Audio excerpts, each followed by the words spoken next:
They say that inconsistency is the death of greatness, but I aim to be exceptional, which is why sometimes I'm late on a weekly report. Welcome back, guys. So I'm gonna do this in one take because it is late, and but there's a reasoning, right? You know, there's a lot of traders right now that are making lots of trades. I do these live spaces with other traders, and I mean, last Friday and today, everyone's just talking about how they're getting slaughtered, and they're not uncertain. They're not certain about their positions, and I'm just sitting here listening to these people. Like, are you new to this? Like, you operate from a stance of I'm here to teach newbies, but then I listen to you and you sound like a newbie. Because let me tell you guys, you want to be a pro, know when to move, okay? Know what your edge is, know what your strategy is, and use it when it applies, okay? There's over 200 trading days in the year, okay? I should probably know the exact number off the top of my head. I don't, but we're doing one take, so we're just going to keep plowed ahead. There's over 200 trading days in the year. There's an infinite amount of opportunities. If the market is not clear to you, you don't have to trade. You don't have to sit there and be like, I'm not so sure about this position. Then don't have it on. You can sit on cash. That is okay. I don't know why anyone needs to tell you that. It's okay. You can wait for those moments where you can make that big money, where you can actually come in with the convictions. Sometimes you're here to survive. Other times, you're there to thrive. And you have to know when is which. Okay? It's so important. Alright? And for me, this is not a moment where I want to get super active. This is a moment where I want to take a pause. Okay? I need a little bit more info. A little bit more info. And then I can, once again, probably map out the next few months with some ease. Okay? It's all about patience. 80% of this game is patience. Patience with holding your positions, patience with setting up your positions, patience with waiting for the opportunities, patience with growing your account, patience for waiting for your catalyst, patience with waiting for the data and the confirmation. It's so much patience. Patience with yourself and your emotions, okay? So much patience is necessary. The last thing you guys want to hear that you should want to hear, in my opinion, from someone that you follow on the socials, is a lack of patience in the world of trading. Okay, this is a game of patience. Okay, it's not about I gotta be super fast and I get all these trades. And I see some of these guys that will make like 50 trades in a day. I have people sometimes join the Discord and say, you don't not take enough trades. Why would that ever matter? I'm like, okay, bye, I'm glad you're gone. Because you're not the kind of student I want anyways. Because that's ridiculous, okay? I don't want to be blindly throwing darts. I want to be the sniper, baby, okay? There's not a lot of bullets in my mag, but my accuracy, you better not be in my crosshairs, okay? That's how I play this game, okay? So if you want to, throw blind darts and have a 50-50, that's fine, right? But if I have around a 70% win rate, I'm a little upset, okay? And that's really good for other traders, okay? Best of the best. Our crew, amazing, because we have that high accuracy. We play those probabilities, and we have the secret ingredient, the patience. There's other secret ingredients, but patience is one that anyone can obtain, right? It applies to every strategy, every scenario, both trading and investing. Patience, patience, patience. Have I said patience enough? Re-watch this video. Take a shot every time I say patience. Just kidding. Don't do that. Don't end up in the hospital. Okay, so let's actually break down some of the stuff that we should be covering this week. Okay, the first thing, so many earnings reports, right? This is a big, big week. Okay, but what's probably even more important than this is all the data we're getting. Wednesday's your big day, okay? You got to be focused on Wednesday. FOMC press conference, Fed interest rate decision, FOMC statement, right? I don't expect any cuts or hikes, right? There's no expectation for hikes. Most people are saying cuts. I don't expect a cut, but we might hear a dovish tone, and that might become supportive for the market. The market might like that. Now, the big thing that I pointed out for, a day like today, pretty much the only thing that I was bullish on, one of the only things that I thought was interesting was Tesla. And I said, watch the wedge on Tesla. wedge on Tesla looks good. Looks like the bottom's in. You want to look around that 226 level and look for a pop. And what do we see? Tesla was fire today as we ended up getting that pop. We got a nice move through, right? Very strong. Okay, now what do you want to watch from here? You want to watch this parallel channel that's developing, and you want to see us start to climb over some of these key levels. Okay, the next key level that you want to see us actually climb over is going to be about 236. Okay, so keep an eye on that for Tesla. You know, they already have their earnings reports out, and from here we should be kind of like green, you know, green fields, roses and rainbows. So that's not a saying, but that's what you should be looking for. Is some good news from here for Tesla. Okay, we've gotten several bad earnings reports. These 2 bad earnings reports. Now we're waiting for self-driving, and you know, we're not only hearing people in the for like Elon saying that self-driving should come out soon. We're also hearing AI experts start to come out and say he should be close to figuring it out. That, to me, is a great sign. Happy to hear it.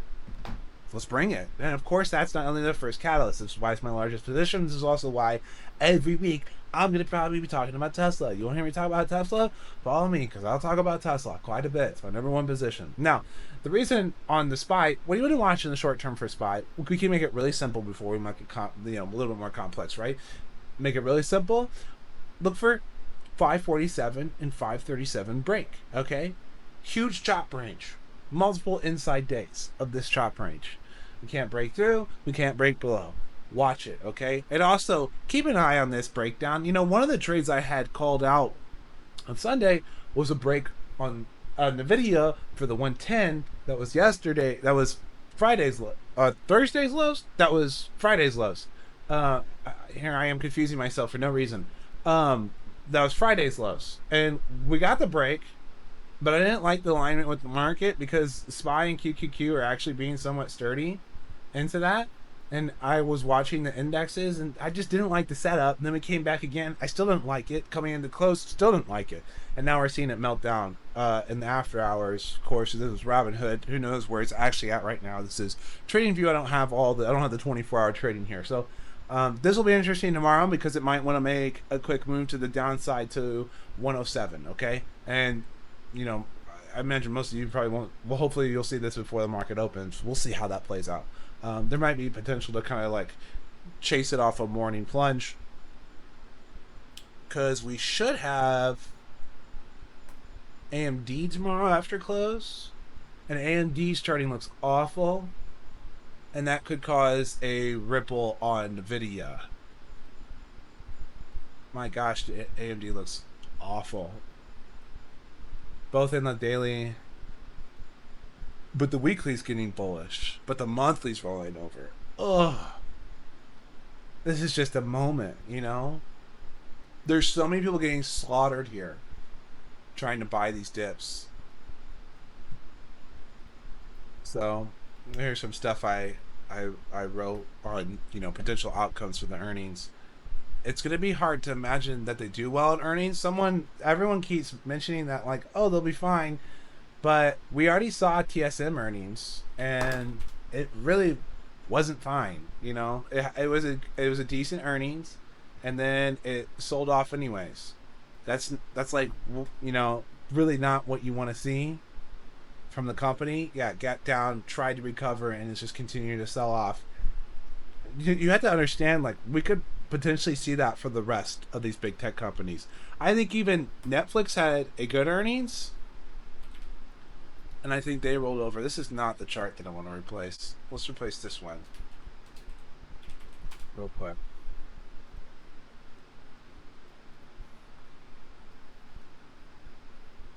Yeah. Tried to pop, and it's just getting suppressed. This type of price action, this is speculation right now, but this type of price action makes me want to think that the market is being driven more by macro forces, that with the consumer weakness is starting to weigh on it, and our analyst is of the opinion that there'll still be drive within the AI space, even if the consumer shows weakness, which is really interesting, and could play out, especially when, if I chart this out from OA, look at this giant 5-wave pattern here with really clean third wave. Okay, nice 4th wave retracement. The 5th wave goes to 700 from here if it's a 0.618. That's really strong. Okay, that's an equal move to the first wave. Okay, and it's already over the 448, which would be the 100%.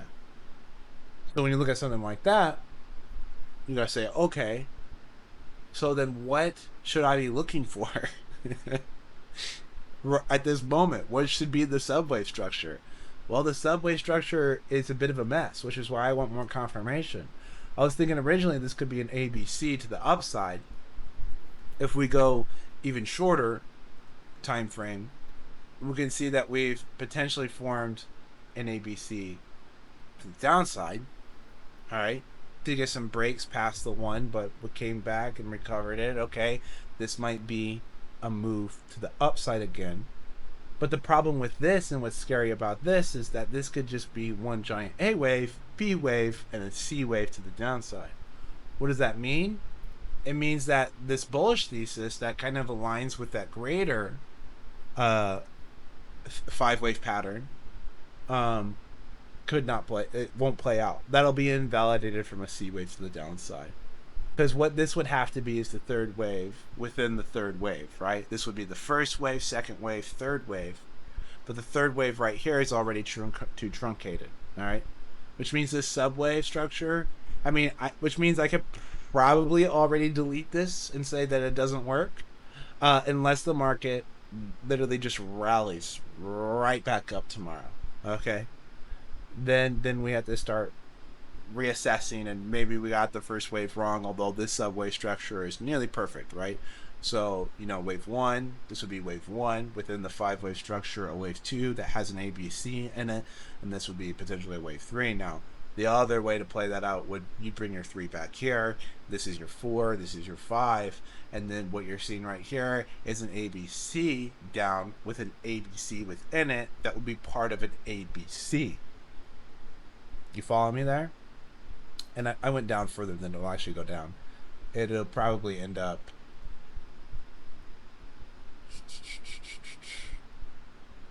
so 440 is where you would look for a ton of support for that complete tumbling, right?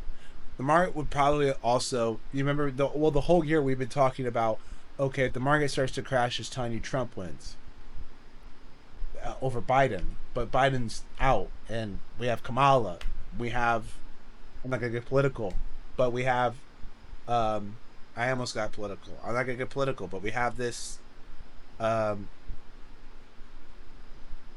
uncertainty and a new situation that I don't have a ton of historical data for, right? Because now no matter what, we have someone who isn't the incumbent who's going to potentially win, which means that this year is literally going to be half as bullish as most election years, on top of all the other unusual stuff that's happening right now. The one thing to save all of this is AI. You need the AI story to just whammo. Anchorman reference. If you caught it, high five. But that's what you need. You need this whammo moment, home run, new AI, self-driving, something to drive the narrative, to bring back the bullish sentiment, to bring people back into the exposure, and to stop the collapse of this. Basically what we're seeing is everyone was short IWM, right? They started closing their shorts, right? Okay, this is them closing their shorts, which, by the way, this still does look bullish. But as they were closing their shorts, they were then selling their SPY positioning, and it was cranking down, right? This sell-off, everyone's acting like this sell-off is the same, okay? It's not the same because the market structure is fundamentally different. It's telling you something's different. Lots of people are saying, oh, IWM rallying, that's lame. That doesn't matter. All just a bunch of junk. There's stuff in small caps that isn't junk, okay? I think it's AVUV. I'll post in the Discord. But there are actively traded ETFs that trade value within small caps. Because there is. It's not all junk. Okay? Anyone who says that being hyperbolic. And the reality is they just don't look at a lot of it. So they just make a broad assumption, and they actually done the deep dives. So that's something else to keep in mind. But that's the way I'm looking at this right now, okay? The summary of all that explanation and all those details really is as simple as, like, let's wait and see. Let's wait for the moment. Let's exercise some patience. And you know what?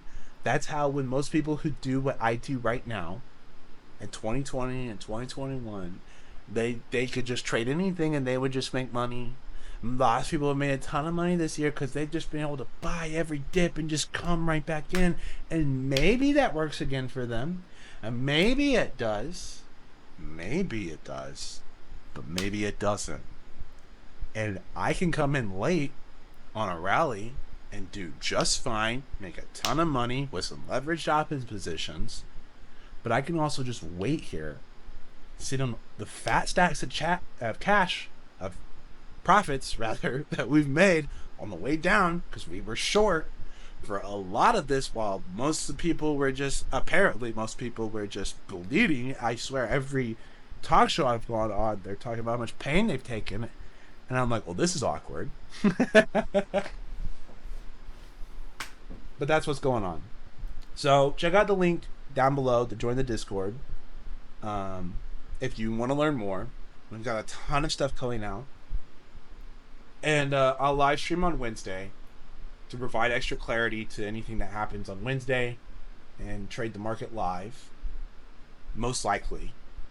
I think that's a good idea. I'll probably do that.